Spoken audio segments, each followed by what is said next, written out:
Very good evening friends. So today I will discuss about antifungal drugs. दोस्तों आज की video में हम डिस्कस करेंगे जो एंटी फंगल ड्रग्स होती हैं उनकी क्या क्या यूजेस होते हैं और उनको किस किस जगह में इन्फेक्शन हो जाता है तो यूजेस की जाती हैं। दोस्तों आप लोगों को जैसा कि पता है कि कुछ इन्फेक्शन जो प्राइवेट पार्ट में हो जाते हैं और कुछ लोग बता भी नहीं पाते और उनका इन्फेक्शन धीरे धीरे ग्रो होता जाता है और धीरे धीरे वो एक डिजीज़ का फॉर्म ले लेता है। तो उसी के बारे में आज हम डिस्कस करेंगे कि जो एंटी फंगल ड्रग्स होती हैं वो बड़े से बड़े इन्फेक्शन से रिलीफ दिलाती हैं। तो दोस्तों बने रहे हमारे वीडियो पर। आज की वीडियो में हम आपको सारी चीज़ें पिक्चर के थ्रू दिखा के और एक एक चीज़ें समझा कर इन्फेक्शन के बारे में बताएंगे। तो दोस्तों जो एंटी फंगल ड्रग्स होती हैं, एंटी का मीन्स अगेंस्ट और फंगल मीन्स की फंगल इन्फेक्शन। तो फंगल इन्फेक्शन के अगेंस्ट जो ड्रग्स काम करती हैं उनको हम एंटी फंगल ड्रग्स बोलते हैं। तो these drugs are use to against anti fungal means कि ये ड्रग्स एंटी फंगल के इन्फेक्शन में दी जाती हैं। और फंगल इन्फेक्शन क्या होते हैं? ऐसा इन्फेक्शन जो कि जैसे प्राइवेट पार्ट में इन्फेक्शन हो गया या तो फिर मतलब ऐसा इन्फेक्शन जो कि बहुत दिनों से चल रहा है, ठीक ही नहीं हो रहा है, तो ये सारे फंगल इन्फेक्शन होते हैं बट उनको आइडेंटिफाई करना डिफ़िकल्टी होती है। तो दोस्तों देख लेते हैं कि जो ड्रग्स होती है इनके अंदर कौन कौन सी ड्रग्स हैं जो आती हैं एंटी फंगल के अंदर। तो अपनी जो सबसे पहली ड्रग्स है वो माइकोनाजोल एक एंटी फंगल ड्रग्स होती है जो कि टैबलेट फॉर्म में भी आती है और इसका क्रीम भी आता है जो कि इन्फेक्शन के लिए इट्स वेरी बेस्ट। ये बहुत बेस्ट क्रीम होती है इन्फेक्शन को ख़त्म करने के लिए। देन हमारी जो दूसरी टैबलेट है वो है फ्लूकोनाजोल ये ऐसी टैबलेट होती है जो कि वेजाइनल इन्फेक्शन, यदि ईस्ट का सिक्रेशन हो रहा है, यदि वाइट डिस्चार्ज हो रहा है वेजाइना से या फिर वेजाइनल इन्फेक्शन हो गया हो, तो ये जो फ्लूकोनाजोल टैबलेट होती है बहुत ही हेल्प करती है वेजाइनल इन्फेक्शन पे। देन दोस्तों हमारी जो तीसरी ड्रग्स होती है वो होती है कीटोकोनाजोल ये भी एक क्रीम होती है जो कि फीट वगैरह में बहुत ज़्यादा इन्फेक्शन हो जाते हैं तो उस कंडीशन को ट्रीट करती है या ठीक करती है।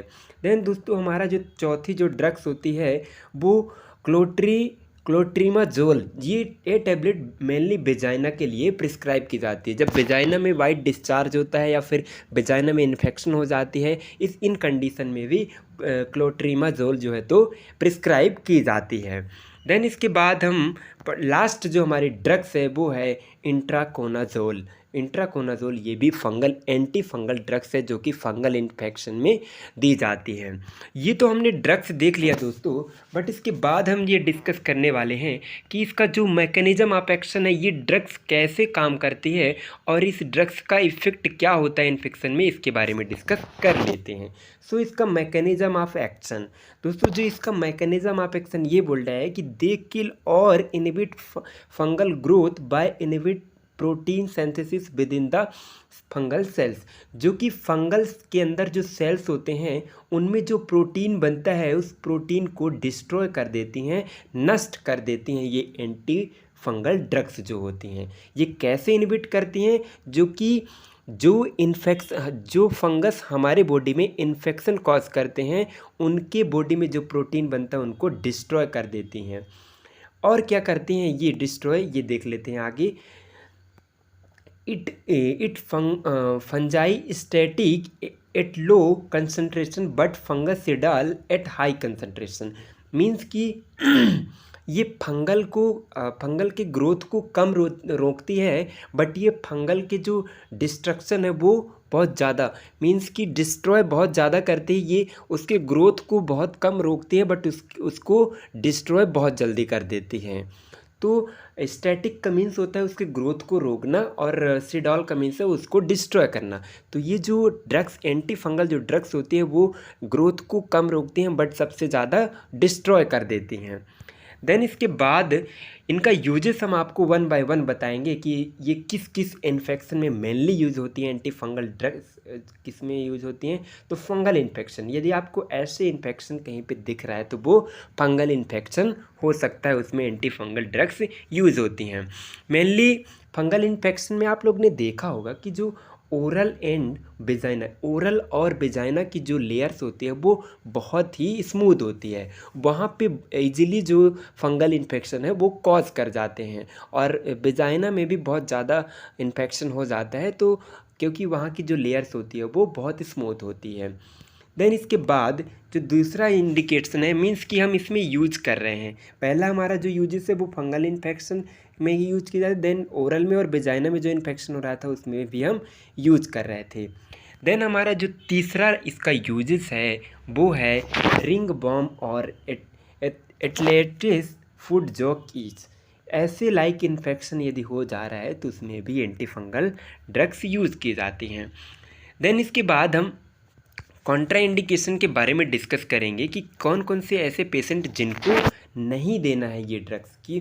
क्यों नहीं देना है, क्योंकि उनकी बॉडी में हाइपर सेंसिटिविटी होने लगती है, हाइपर सेंसिटिविटी एक होने लगती है, इसलिए नहीं देना है। तो प्रेग्नेंट वुमेन को प्रिस्क्राइब नहीं करना है, नहीं तो उसकी जो फीटस है उस पर डिफॉर्मिटी आ सकती है। देन ब्रेस्ट फीडिंग वुमेन, यदि ब्रेस्ट फीडिंग वुमेन को एंटी फंगल एक्सेसिव अमाउंट में ड्रग्स देंगे तो जो बेबी है उसमें भी इफ़ेक्ट जा सकते हैं। देन इसके बाद रीनल फेलियर यदि किसी पेशेंट की जो किडनी है वो डैमेज है, इस कंडीशन में भी पेशेंट को नहीं देना चाहिए एंटी फंगल, नहीं तो उसके बॉडी में टॉक्सिसिटी इंक्रीज हो सकती है। देन इसके बाद हम इसके एडवर्स इफेक्ट के बारे में बात करेंगे कि यदि आप एंटी फंगल ड्रग्स लेते हैं तो आपको कैसे कैसे सिम्टम्स शो होंगे।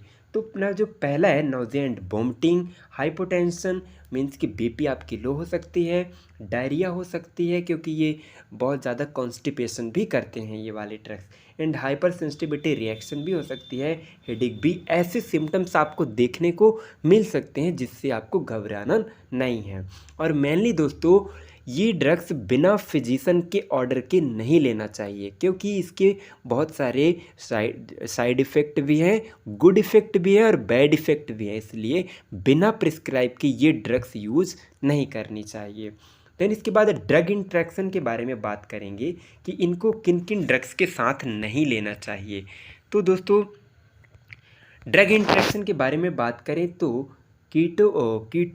कीटोकोनाजोल विथ एल्कोहल में इंक्रीज रिस्क ऑफ हेपेटोटॉक्सिसिटी।